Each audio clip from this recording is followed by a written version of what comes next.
Chers amis paroissiens, le confinement partiel qui est le nôtre actuellement, qui va sans doute se généraliser dans les heures ou dans les jours qui viennent, nous oblige à repenser nos moyens de communication entre nous, de manière à rester quand même reliés pendant ce temps de confinement. Et un des moyens, ça va être Internet, et notamment cette chaîne YouTube.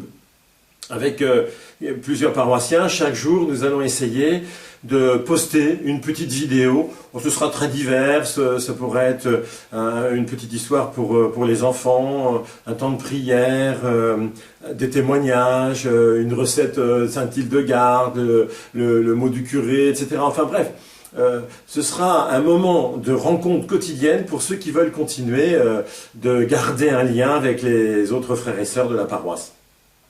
Nous essaierons même, si techniquement c'est possible, de diffuser en direct la messe du dimanche sur cette chaîne.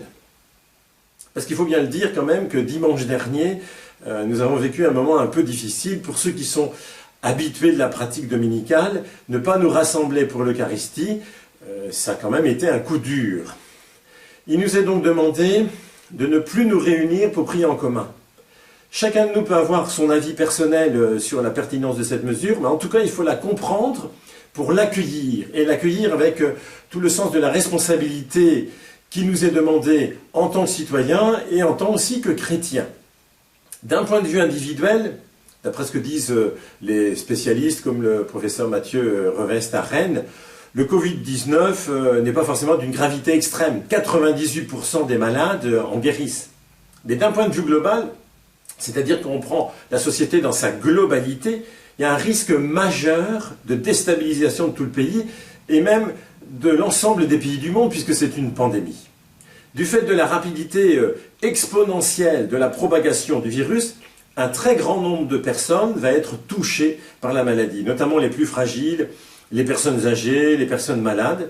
Et si on ne fait pas tout pour ralentir le plus possible l'épidémie, eh bien on va se trouver devant un afflux massif de malades dans les hôpitaux. Or, la structure hospitalière de notre pays n'est pas à même si elle est une des meilleures d'Europe d'après ce qu'on dit, mais elle n'est pas à même, elle n'est pas en capacité d'accueillir une telle masse de malades. Donc si on ne ralentit pas la propagation de l'épidémie, on risque une catastrophe majeure sanitaire dans notre pays.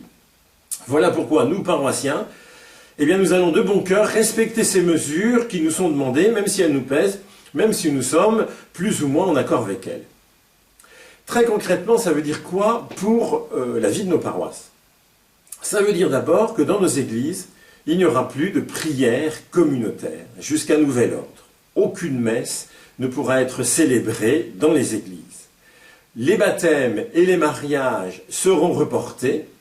Seules les sépultures seront célébrées, mais célébrées plutôt dans l'intimité familiale. À Saint-Nicolas, les permanences de confession individuelles sont maintenues, le vendredi et le mercredi, en prenant bien sûr les dispositions de distance voulues.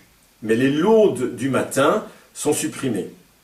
Ceci dit, comme les églises restent ouvertes, nous pouvons toujours venir y prendre un temps de prière personnelle. C'est quelque chose qui est bien, à condition, encore une fois, que nous respections les distances nécessaires entre les quelques personnes qui seraient dans l'église. À Saint-Nicolas, on peut venir prier personnellement devant le Saint-Sacrement exposé, le mercredi toute la journée, mais aussi tous les jours, y compris le dimanche, de 17h30 à 18h30. Quant aux autres rencontres, elles sont toutes supprimées. Voilà. Il y a des gens qui téléphonent, qui envoient des mails. Est-ce que telle réunion est toujours à l'ordre du jour? Non, toutes les réunions sont supprimées. Toutes les rencontres sont supprimées. Que ce soit la catéchèse paroissiale, que ce soit le repas solidaire organisé par le CCFD jeudi prochain, que ce soit la rencontre ensemble avec Marie, qui devait réunir la communauté musulmane et la communauté chrétienne de Châteaubriand, que ce soit le chapelet du mercredi, enfin toutes les rencontres sont supprimées, y compris les rencontres de préparation au mariage ou de préparation au baptême, y compris aussi, malheureusement, ce qui devait être un temps fort de notre vie paroissiale cette année avec Marie, le pèlerinage à Lourdes. La question qui se pose maintenant, c'est comment vivre, et notamment comment vivre spirituellement ce temps de confinement qui nous est donné. Et je dis bien qu'il nous est donné, parce que ça nous est donné. Eh bien, il se trouve que ce temps de confinement correspond à la période du carême. C'est un peu providentiel. Nous allons profiter de ce temps pour vivre ce carême plus en profondeur, notamment ces 3 dimensions auxquelles nous sommes peut-être un peu trop habitués, un peu trop habitués, la prière, le jeûne et le partage. La prière d'abord. Je viens de le dire, si nous ne pouvons plus nous réunir pour prier en commun, nous pouvons toujours prendre un temps de prière personnelle, et notamment de prière personnelle dans nos maisons. Et un temps substantiel, pas simplement 2 minutes en passant. Comme vous aurez un peu plus de temps, chers amis, profitez-en pour vous poser, pour vous asseoir, et puis pour rester au moins un quart d'heure en prière, ou plus. C'est le curé d'Ars qui disait « Il y en a qui ont l'air de dire au bon Dieu, je m'en vais vous dire 2 mots pour me débarrasser de vous. » En disant, voilà, j'ai prié, maintenant j'ai fait ma prière, j'ai dit Notre Père, j'ai dit Je vous salue Marie, bon, je suis quitte avec le Seigneur, j'ai fait mon devoir.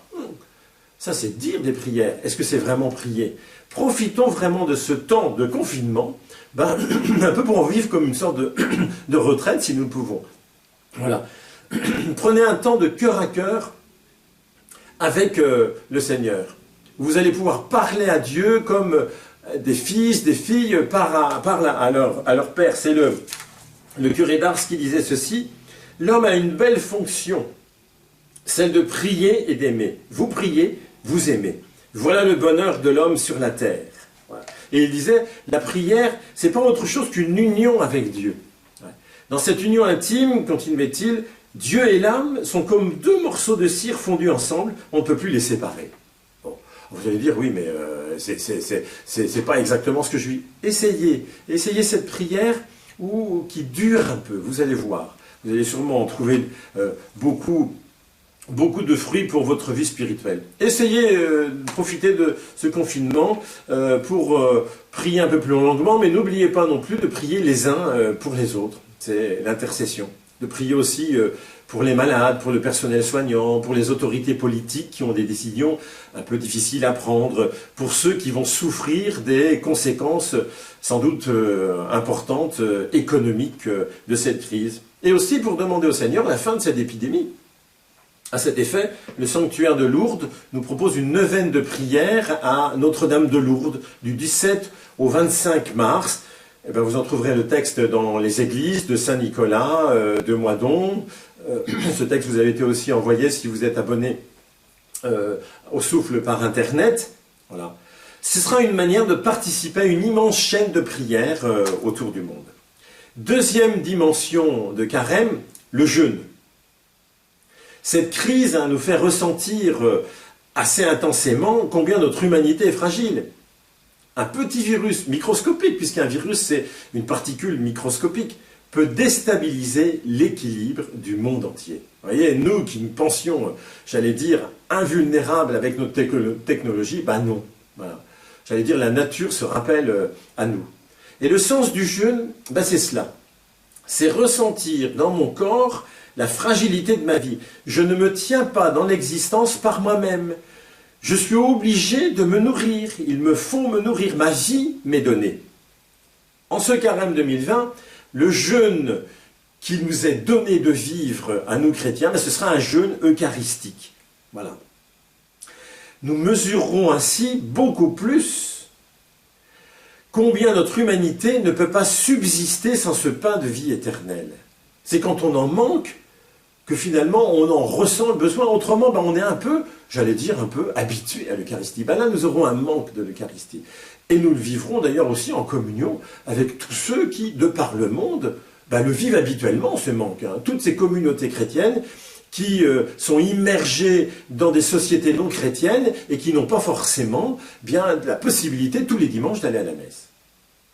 Ce sera l'occasion pour nous de vivre ce que la tradition de l'Église appelle la communion spirituelle, c'est-à-dire la communion invisible, mais réelle, au Christ qui se donne dans l'Eucharistie, qui est continuellement en train de se donner, mais par le cœur, par l'Esprit Saint. Nous sommes en communion avec lui, même si nous sommes à distance de la messe.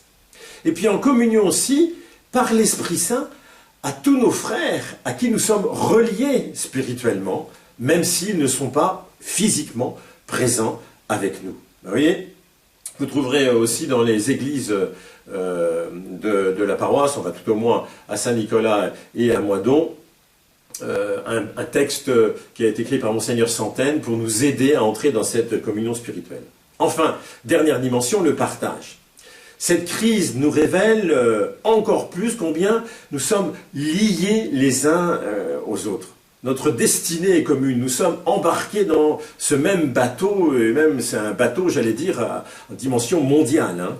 Et notre destinée, c'est d'entrer ensemble dans le royaume de Dieu. Il nous faut donc veiller les uns sur les autres, non seulement sur notre santé, mais aussi sur notre salut. Voilà. Il ne s'agit donc pas de vivre le confinement d'abord comme un moyen de me protéger moi contre la maladie, ce qui serait assez égocentré, mais il s'agit de vivre ce confinement comme un acte de charité envers mes frères et sœurs les plus vulnérables et les plus exposés. En ce sens, pensons à prendre des nouvelles les uns des autres, par un petit coup de téléphone, à proposer un service aux gens les plus isolés, à faire les courses des personnes âgées, à conduire chez le médecin un malade qui n'a pas de voiture, etc. Prions les uns pour les autres aussi. Bref, si nous ne pouvons plus nous réunir, cela ne nous empêche pas de veiller les uns sur les autres.